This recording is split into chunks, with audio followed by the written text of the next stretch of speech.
What's happening, UFrag? This is JR with our live PAX coverage 09, second day. So I got a nice little treat for you. We got Bad Company 2's producer, Gordon, here. How's it going, man? Really good. I'm really enjoying PAX. Yeah, PAX is nice. You ever been to one before? No, this is my first one. So I think what is the second or third PAX? I think it's a little bit more than that. It might be like 5 or 6. Oh, I'm wow. not exactly certain. It's my first one, too. I've never been to Seattle, much less PAX. So tell the guys what you do on Bad Company 2. I'm a producer on Battlefield Bad Company 2, and I just came off Battlefield 1943, which I'm sure a lot of people are familiar with. Yeah, the online one, 360. Yeah. I'm playing it on 360. Is it out for PS3? It's on 360, PS3, and then it's coming to PC. Nice. So, just out of curiosity, what does a producer do in gaming world? We do a lot of different things. One thing is we deal with executives and make sure that our team has everything that they need to stay focused on the objectives, make sure that the game is staying focused, and make sure that everything is meeting the level of quality and expectation that we have for it. Right. I really enjoy most of DICE's games that come out. For you guys who don't know, the Battlefield Bad Companies are done by DICE, so they're also the ones who do Mirror's Edge and other ones like that. Can you tell me a couple of the things that are going to make Bad Company 2 different from Bad Company 1? One of the major things people are going to notice is the destruction has gone up in scale, where you can actually bring down entire buildings on top of other players or on top of an objective if you're playing the rush game mode. And then we also went down to the finer details of destruction as well. We call micro destruction, where you can actually chip away at objects and kind of remove the cover if somebody's hiding behind it, and create actually cover for yourself. So you shoot out a little section of a concrete divider, and you can kind of hide behind there and start shooting at the enemy. So there's a lot of creative things that you can do with our destruction now, and a lot of just more strategy that comes along with the destruction. Another thing is we're working on the level of detail in the levels, so that you have a lot of detail around you to make it feel like a more realistic environment. But we also expanded the world around you so that when you're playing, you feel like you're in this huge, gigantic world, and it just immerses you so much more than it did before in previous Battlefield games. I like the way that you're talking about chipping away the environment. I know in Battlefield Bad Company 1, everything was destructible. I could just mow down trees if I went across that. But that kind of keeps people from camping for long periods of time, because they're eventually going to start getting railed on, right? Exactly. So it makes the world that you're playing in more dynamic. So everything's changing, and every time that you play the level, maybe a path that you were taking before, which gave you cover and made it more a more lucrative space to go through.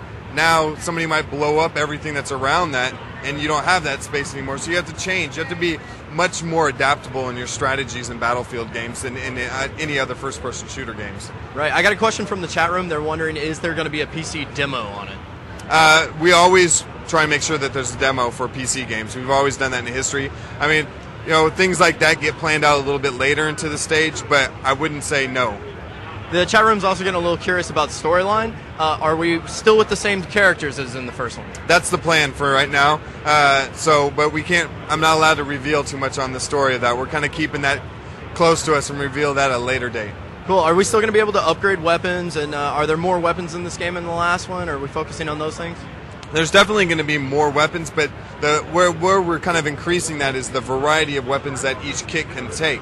So you're going to be able to adjust what you have, to be more customizable. And, we'll go into the details about that later, but I can say there's going to be about 15,000 plus different combinations of options that you can do when you're picking your kit.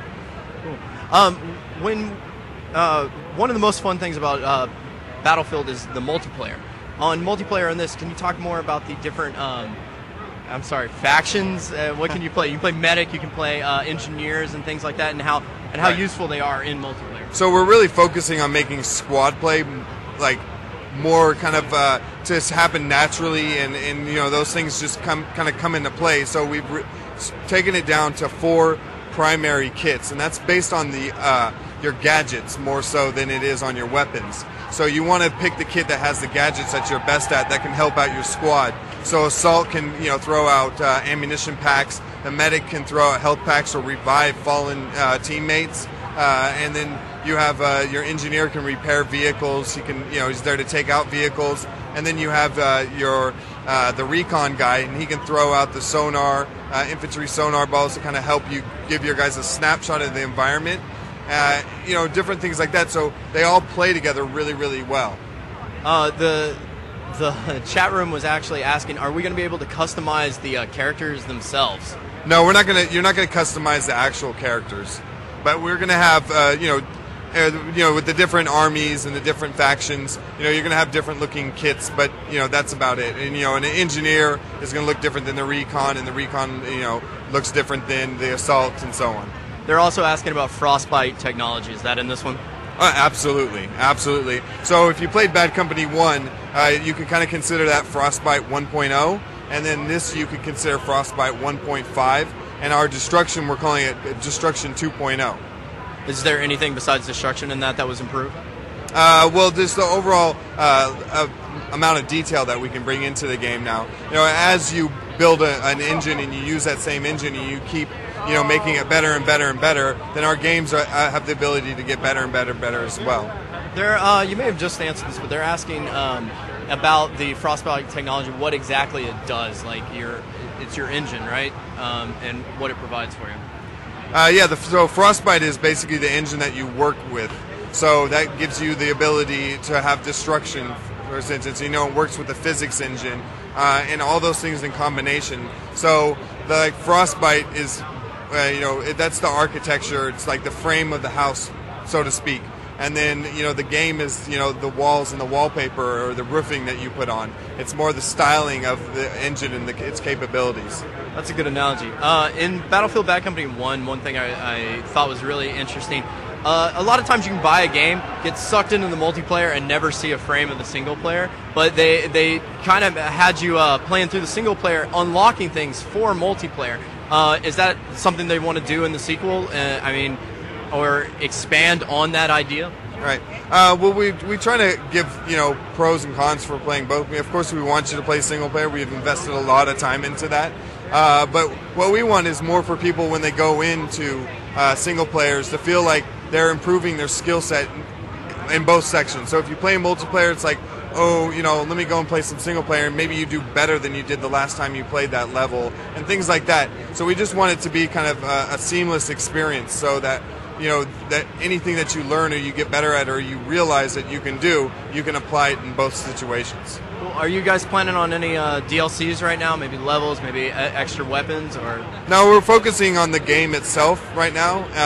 And of course we want to be able to provide additional content to keep people, excited about the game and, make that experience grow and expand. But we don't have any definite plans at this time right now. I heard a rumor a while back when the first one was coming out that this is part of a planned trilogy. Is that true? Is the story plan on going on further past this one? No, I've never heard that. Okay, I'm not aware of that. But you never know. You never know. As long as people like it and it's popular and people really enjoy the characters, it's like any type of IP that you have. If people really, really like it, then it's kind of crazy not to bring it back.